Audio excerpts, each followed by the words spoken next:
With the rising cost of living making everything more expensive, brides like Fiona set a strict budget for their big day.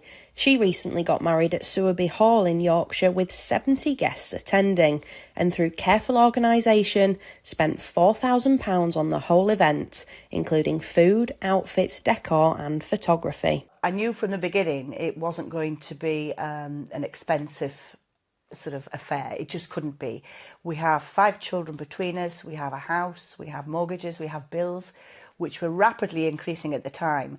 So I think from the start I had a sort of figure that it had to be under at least 5,000. So that sort of really set me off really when I was looking around for dresses and venues, thinking about decorations, bouquets, and it sort of reins you in a little bit because you can go a little bit mad. There's so many lovely things out there that brides want and are geared to sort of entice you in that you've got to say, you know, enough's enough.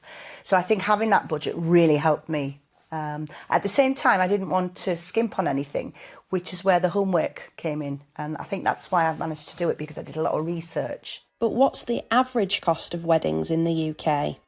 So at Hitched, we surveyed almost 2,500 couples about what they spent on their wedding in 2022.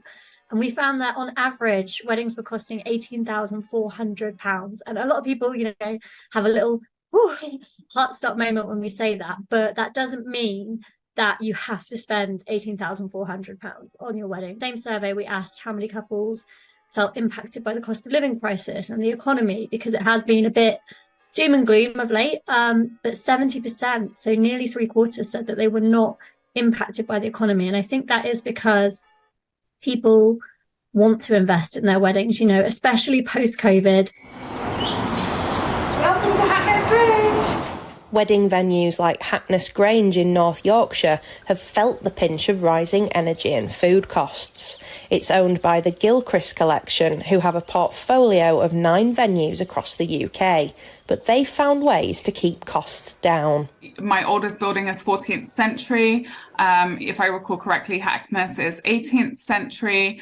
You know, obviously they're big, so they cost a lot to heat and run and fuel. And so obviously those bills have gone through the roof. And we just decided we would sort of suck up the costs on that. We don't really want to try and push those onto our clients. People are always going to get married.